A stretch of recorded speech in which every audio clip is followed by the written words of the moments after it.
Chers amis, bonjour, je suis très heureuse de vous retrouver pour les énergies du 26 mai qui se trouve être aussi la pleine lune et en même temps une éclipse lunaire pour cette journée et donc une pleine lune en Sagittaire.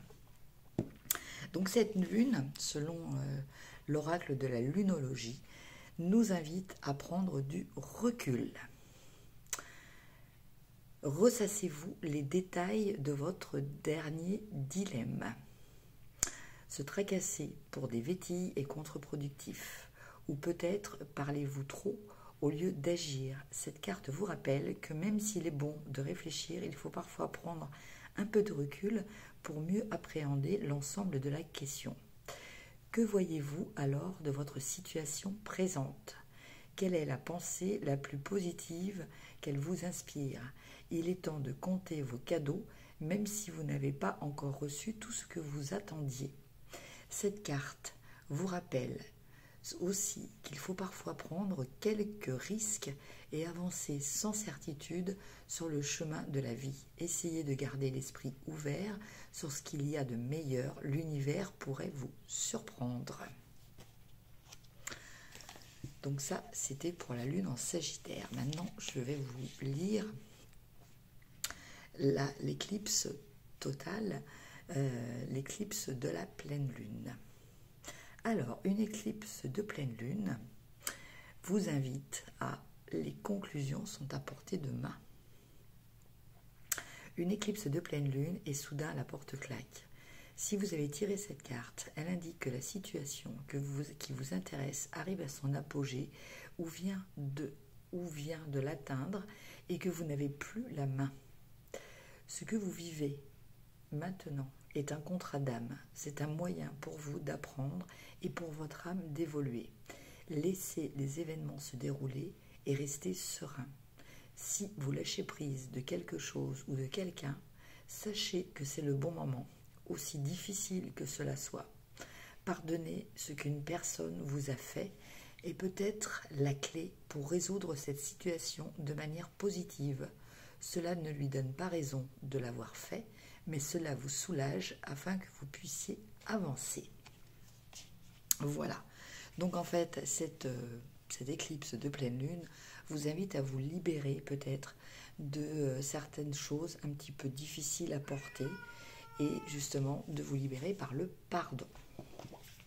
Donc voilà, là c'était les énergies selon la lunologie. Maintenant, on va regarder un petit peu avec le tarot, le mention de tarot, un très beau tarot qui, je trouve, va très très bien pour les pleines lunes. Enfin, en tout cas, je ressens très bien cette énergie pour les pleines lunes. Rien que le dos est magnifique, vous voyez, voilà. Alors, on va regarder ensemble ces énergies pour donc cette pleine lune en Sagittaire. Alors, surtout, n'hésitez pas à liker, commenter, partager aussi, vous abonner. Vous pouvez me suivre aussi sur Instagram, Isa Voyage de cœur à cœur. Je fais tous les jours des angéliques scopes assez rapides, de juste un petit peu plus d'1 minute, où je passe en revue tous les signes astrologiques avec leur énergie principale de la journée, selon évidemment les réponses angéliques. Alors, on va tirer les cartes. Elles sont très épaisses pour donc cette journée.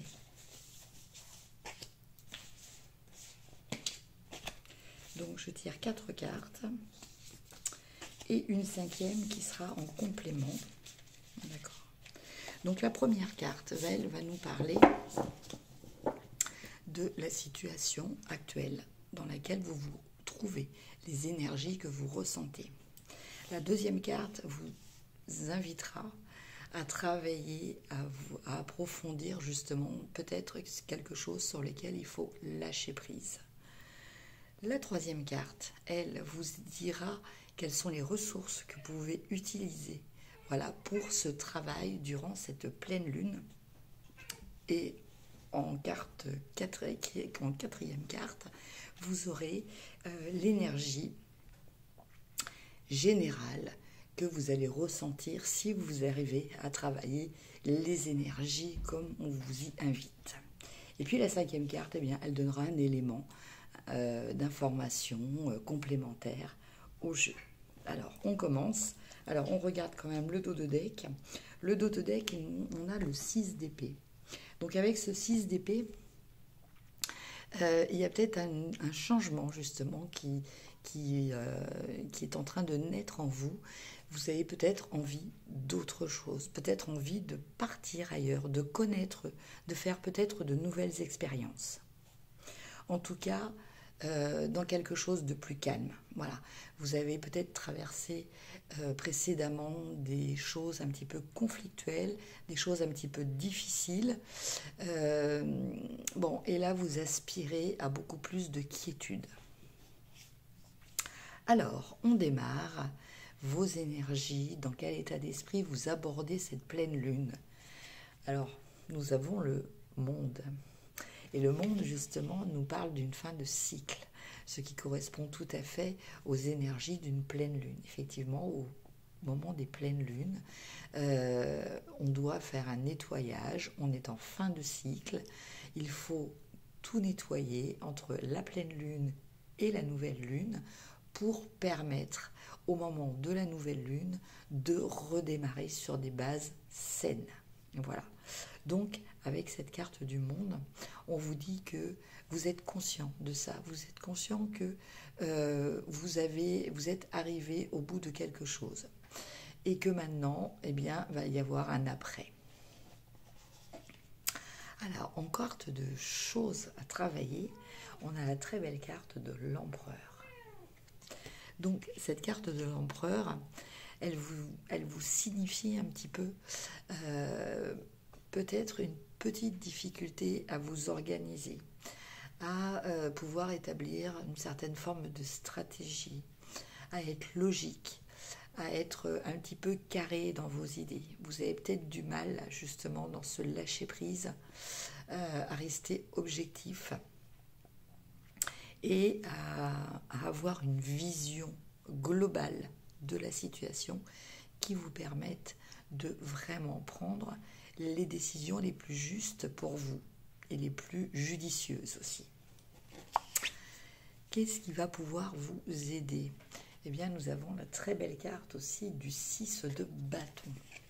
Donc le 6 de bâton, il nous parle déjà de réussite que vous avez déjà vécue, d'un potentiel de reconnaissance de la part de votre entourage, de la part peut-être de votre milieu professionnel, de la part de vos proches. Et ça, justement, eh bien, il faut que vous preniez conscience que si vous en êtes arrivé à cette fin de cycle, et apparemment vous le concluez de façon quand même assez positive, voilà, c'est grâce à toutes vos qualités d'action, vos qualités de persévérance aussi et de pugnacité. Et donc là, eh bien, c'est sur ça qu'il va falloir compter pour arriver à tourner cette page de fin de cycle, cette page de pleine lune, et vous ouvrir à la prochaine nouvelle lune. Et en carte de finalité, nous avons le 9 de coupe. Donc le 9 de coupe, eh bien écoutez, vous réconforte si vous voulez. Déjà le 9 de coupe, attention, 9 de coupe, on fait un vœu. Voilà, donc je vous laisse faire votre vœu. Mais le 9 de coupe, il nous parle de satisfaction personnelle, pour justement avoir réussi certains challenges, avoir réussi à dépasser certaines étapes, certains obstacles. Et alors, c'est pas que du coup vous vous sentez supérieur aux autres, mais vous êtes fier de vous. C'est juste entre vous et vous, mais voilà, vous avez cette satisfaction d'avoir réussi, et d'avoir réussi grâce à vos efforts. Et en carte complémentaire, on a le pendu. Donc là, je sens que cette carte complémentaire vient en carte complémentaire de l'empereur. Pour l'instant, voilà, il va falloir entre cette pleine lune et cette nouvelle lune, il va falloir peut-être élargir votre vision, justement, comme je vous disais, peut-être prendre de la hauteur. Le pendu, c'est ce qu'il fait. Il se met un petit peu en stand-by pour mieux étudier la problématique, pour mieux récolter le maximum d'informations, avoir peut-être une vision différente de celle qu'il a toujours eue. Et c'est pour ça qu'il se met dans une posture inhabituelle. Voilà, alors ça peut être vous aussi, vous vous mettiez dans une situation différente, que vous acceptiez un petit peu peut-être de sortir de votre zone de confort pour pouvoir avoir plus d'outils et de perspectives pour établir la stratégie que vous demande justement l'empereur. Voilà pour le tirage de tarot. Maintenant, on va regarder avec l'oracle Béline. Donc là, il s'agit de l'oracle Béline de Gabriel Sanchez.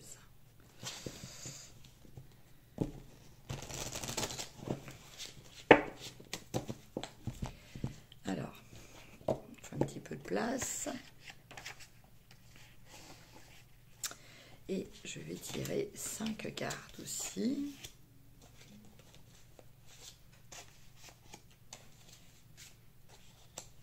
Et 5.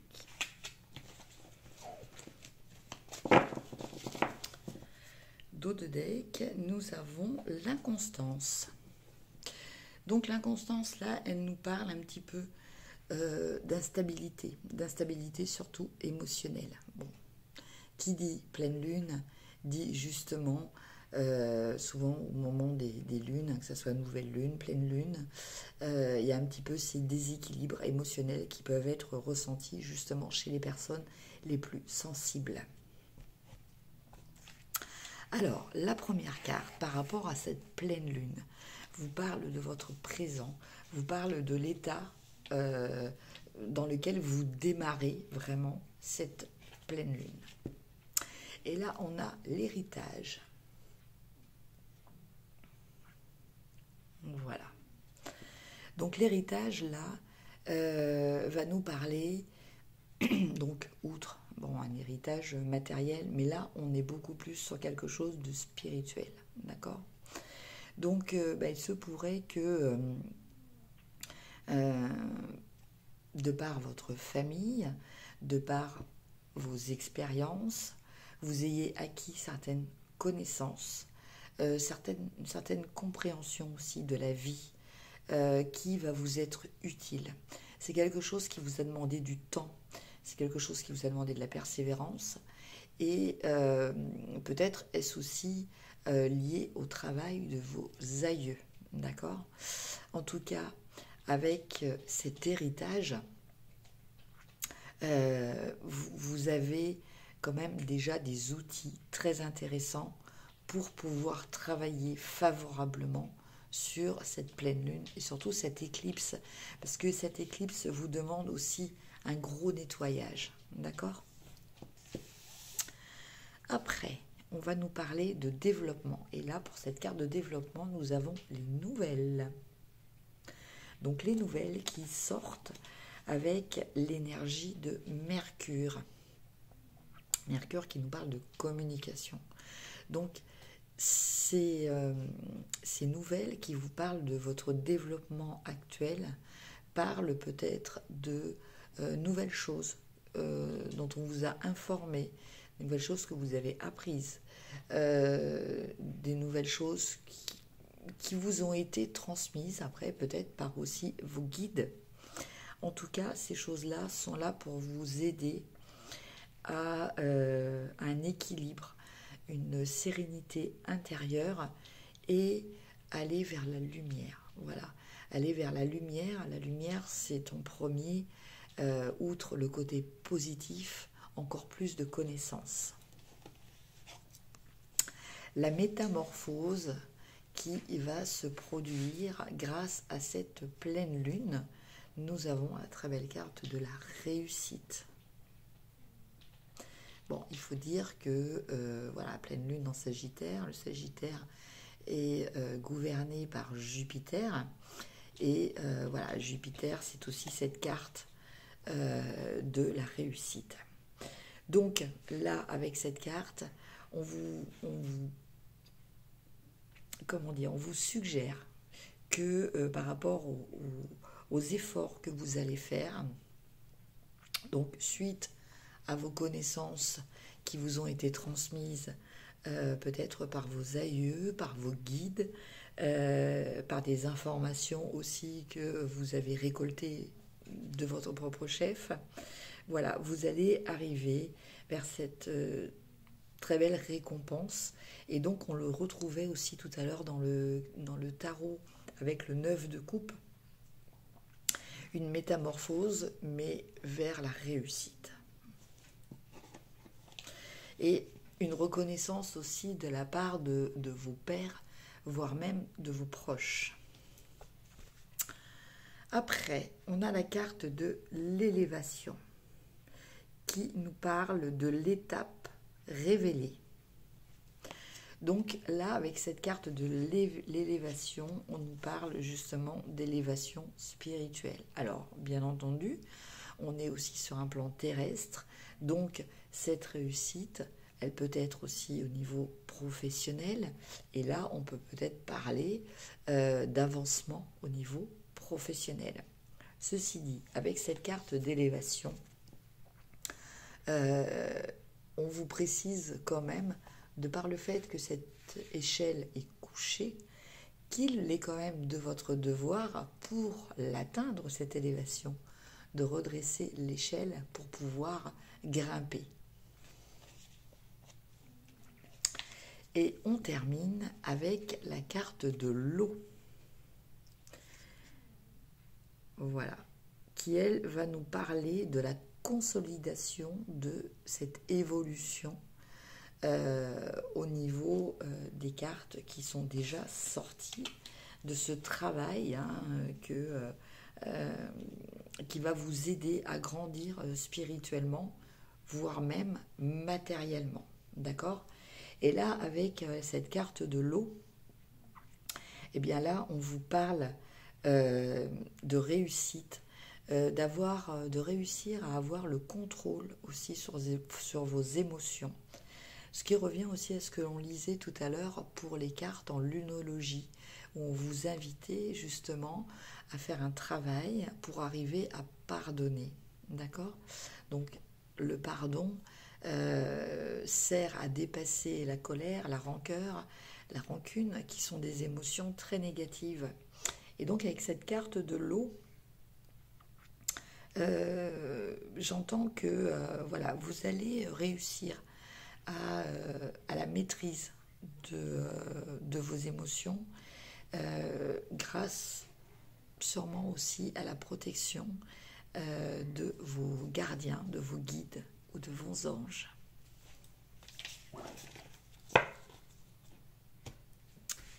Et pour finir, eh bien, nous allons tirer une carte du Good Karma. Donc une carte d'inspiration.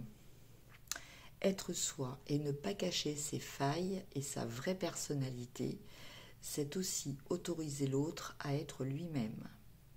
C'est permettre à chacun de tomber les masques et cesser le jeu d'acteur de vraies relations authentiques. Voilà. Donc là, en fait, on vous invite à être vous-même pour que les autres autour de vous, pour inciter aussi les autres autour de vous à être authentiques. Voilà mes chers amis pour ce tirage des énergies du 26 mai. Je vous souhaite une excellente journée, très belle pleine lune. N'hésitez pas à faire vos vœux à la pleine lune pour nettoyer vos pierres aussi. Et puis je vous embrasse et je vous dis à demain. Au revoir.